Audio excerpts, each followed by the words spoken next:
자, 비문학을 어떻게 풀 것인가에 대해서 한번 고민을 해보겠습니다. 4번부터 17번까지가 비문학인데 지문은 총 3개입니다. 네. 그러면 그냥 단독 지문 2개와 밑으로 내려가 보시면 가하고 나가 같이 지문이 들어가 있는 것까지 해서 총 지문 3개고요. 17번까지입니다. 그리고 17번까지에 어휘 문제가 2개 있습니다. 여기서도 11번 어휘 그리고 마지막 17번 어휘 이런 식으로 되어 있습니다. 이 어휘 문제는 현재까지는 큰 이 패턴을 바꾸지 않고 있기 때문에 처음에 비문학 파트의 문제를 풀기 시작하실 때 이렇게 전체적인 어휘가 2개 있고 지문이 3개 어떤 식으로 되어 있는지 한번 훑어보고 나서 해보시면 좋을 것 같습니다. 그 다음에 첫 번째 지문을 보면 4번부터 7번까지 그러면 그 다음부터 뭐 8번부터 몇 번, 네, 여기서 8번부터 11번, 그리고 12번부터 17번 이렇게 세 파트로 나눠지죠. 그리고 또 보시면 3점짜리가 각각 지문에 하나씩 있습니다. 여기서 6번이 있고 내려가 보시면은 10번이 있고 3점짜리가 그 다음에 마지막으로 하나 더 있습니다. 네, 16번이 3점짜리입니다.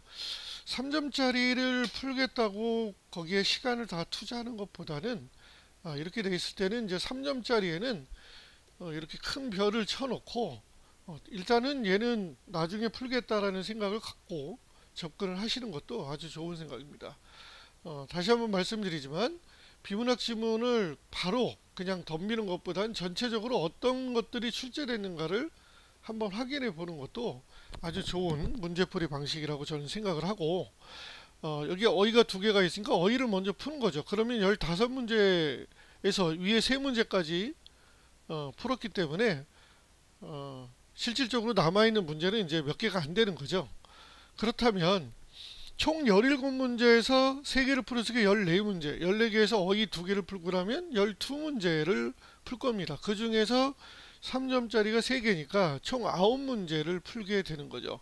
3점짜리는 맨 마지막에 각각의 지문에 있다 하더라도 맨 마지막에 푸는 연습을 하시는 게 저는 더 좋다고 생각합니다. 자, 이 비문학도 학생들은 지문을 읽으면서 뭐 경마식 보도 동그라미 치고 밑줄 긋고 이런 식으로 하고 끊고 이런 식으로 읽게 되면 이 부분이 되게 지저분해지는 것을 알 수가 있습니다. 근데 그것보다는 제가 생각하는 건 그것보다는 첫 번째 단락은 당연히 읽어 줘야 됩니다. 예, 첫 번째 단락을 먼저 읽고 첫 번째 단락을 먼저 읽는 게 우선입니다. 네, 이게 이제 첫 번째. 그런 후에 문제로 넘어갑니다. 이렇게 문제로. 그럼 4번에 기억이 있어요. 그러면 이거 같은 경우는 얘를 읽고 푸는 거라서 기억이 여기에 있기 때문에 그냥 바로 풀 수 있겠죠. 그럼 얘는 두 번째 문제풀이가 되는 거죠. 문제 번호상으로. 그리고 지문을 바로 넘어가지 마시고 5번으로 넘어와서 윗글에서 알 수 있는 내용이 아닌 거라고 그랬기 때문에 아닌 거라는 건 4개는 맞고 하나는 틀립니다. 그러면 얘를 다 읽어줍니다. 이 내용을 지문을 아직 안 읽었다 하더라도 얘를 먼저 읽어보고 이 지문을 읽었을 때 내용들이 어느 정도 겹치는 용어들로 쓰여져 있기 때문에 그게 다 생각이 나지 않는다 하더라도 마치 지문을 2번 읽은 것 같은 효과를 보실 수가 있습니다. 그래서 1, 2, 3, 4, 5번 선지까지 다 읽어보시는 걸 추천드립니다. 그리고 6번으로 왔습니다. 3점짜리이긴 한데 6번에 보니까 공직선거법의 선거토론방송 이렇게 되어 있어요. 그러면 얘는 니은과 관련해서 A와 B 밑에 보면 다수 의견이 있고 소수 의견이 있습니다. 자, 요럴 때 어떤 방식이 좋으냐? 니은 공직선거법이 요거니까 니은을 기준으로 요 니은에 대한 다수 의견 A 다수 의견 B 소수 의견 이렇게 꼭 여기가 아니라도 시험지는 넓게 펼쳐져 있고 가운데 빈 공간이 많거든요. 거기에다가 이렇게 한 다음에 요 다수의 의견을 나중에 읽을 때 소수의 의견을 여기다 이렇게 나름 정리를 하는 겁니다. 그리고 나서 이 정리된 걸 가지고 얘를 푸시면 6번 문제를 풀면 조금 더 도움이 될 수 있다고 저는 생각을 하고 있습니다. 7번은 가나다니까는 가나다가 요 부분에 있네. 요 두 번째 단락에. 그럼 요 두 번째 단락이 결국은 요 7번 문제를 맞추는 힌트가 될 거니까 결국은 수능에서는 제시된 지문이 있으면 지문의 처음부터 끝까지를 골고루 문제를 출제하는데 문제는 이렇게 파트별로 나눠서 내는 경우도 있고 전체를 물어보는 경우도 있습니다. 물론 여기에서 5번 문제는 전체적인 내용을 물어보는 거라서 요 부분만 가지고 요 두 번째 단락만 또는 첫 번째 단락만 가지고는 맞출 수가 없습니다. 결국은 문제를 풀 때 4번을 풀어서 두 번째가 되고 실제로 세 번째 문제풀이는 6번이 돼서 여기가 3번이 되고 그리고 7번이 4번 네 번째가 되고 마지막으로 5번이 다섯 번째가 되는 이런 순서로 문제를 풀어보시는 게 좋습니다. 그런 다음에 지문을 읽으면서 내용을 정리할 수 있으면 정리를 해가면서 하지 제가 생각할 땐 지문에다가 밑줄이나 동그라미, 세모, 화살표 등을 쳐서 복잡하게 분석하시는 것보다는 지금 보이는 것처럼 이렇게 빈 공간으로 따로 빼서 정리를 한번 해보는 게 더 현명한 문제풀이 방법이라고 생각합니다. 예. 다음 지문도 8번부터 10번까지입니다. 네, 11번까지군요. 8번부터 11번. 그러면 얘도 첫 번째 단락을 먼저 읽습니다. 네.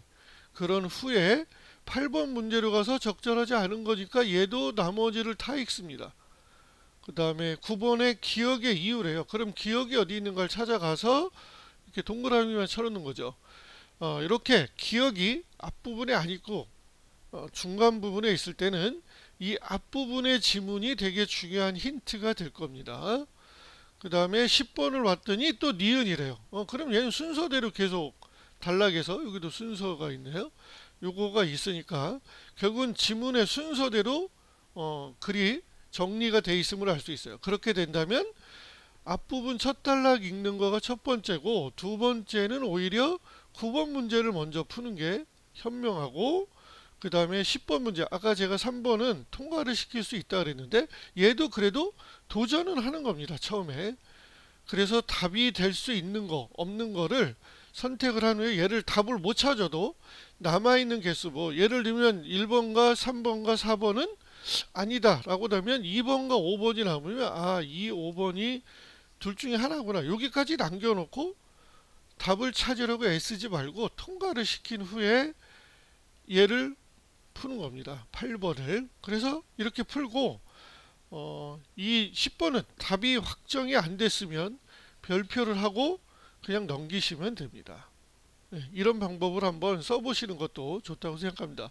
어차피 시간의 문제이기 때문에 시간 싸움에서 지지 않으려면 어려운 문제에 매몰돼서 다음으로 넘어가지 못하는 그런 잘못을 저지르면 시간 안에 문제를 못 풀 수 있기 때문입니다.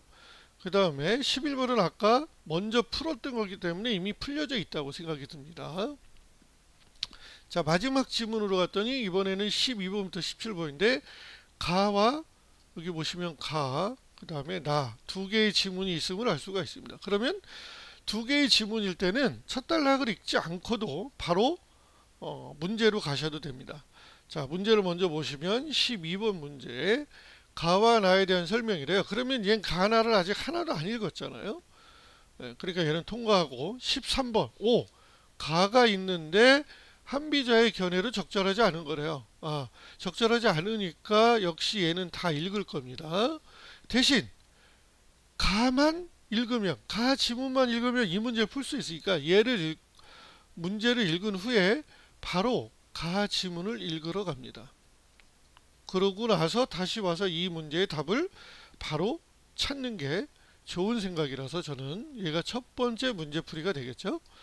그 다음에 14번 기억 니은이 있는데 기억은 왼쪽에 바로 보이네. 유학자의 입장 학문적 소신. 그러면 아까처럼 열십자를 놓고 기억 여기에는 유학자 니은에는 학문적 소신 이렇게 놓고 요 내용들을 여기다가 이렇게 정리를 해 주시면 더 좋습니다. 그러고 나서 이 정리된 걸 가지고 얘를 풀 수 있으면 좋습니다. 그리고 15번을 왔더니 얘도 나네요. 근데 나의 왕한석과 오징이 나온답니다. 그러면 기역 니은도 나에 있고 15번도 나에 있으니까 나 단락에서 기역 니은과 왕한석과 오징, 그러면 뭐 왼쪽 같은데 이런 데다 놓고 왕한석 오징이라고 놓고, 왕한석의 내용도 지문을, 여기에는 지문에 있는 왕한석의 내용 오징도 있으니까 오징의 내용을 여기다가 정리를 한 후에 이 내용을 읽어서 얘하고 비교를 했을 때 OX를 따지면 그래도 이 문제를 좀 접근하기 쉬울 거라 생각합니다. 자, 이렇게 됐고 16번까지 왔더니 얘도 가나요. 그럼 넌 기다려 라고 생각을 하시고 14, 15번을 풀기 위해서 또 나 단락을 다 읽습니다. 나 지문을. 그런 후에 14번과 15번을 해결하고, 그러면 14번이 두 번째 문제풀이가 되겠죠. 그리고 15번이 세 번째 문제풀이, 12번으로 가시면 얘가 네 번째 문제풀이, 그리고 마지막에 16번 다섯 번째 문제풀인데, 얘도 지울 수 있는 것만, 뭐 1번, 2번이 지워진다, 3개가 남으면 3개 남겨놓으시면 됩니다. 그냥 일단은 이렇게 남겨놓고, 우선은 이게 끝나면 나머지 문제가 뒤에 이렇게 문학에 풀려져 있다면 이젠 마킹을 하셔야 됩니다. 마킹을 하고 지금 16번과 11번은 남겨놓으신 상태이니까, 10번이네요. 남겨놓은 거니까 그것만 빼놓고 밀려 쓰지 않게만 조심해서 마킹을 끝낸 후에, 그리고 나서 10번하고 16번을 도전해 보기를 권합니다.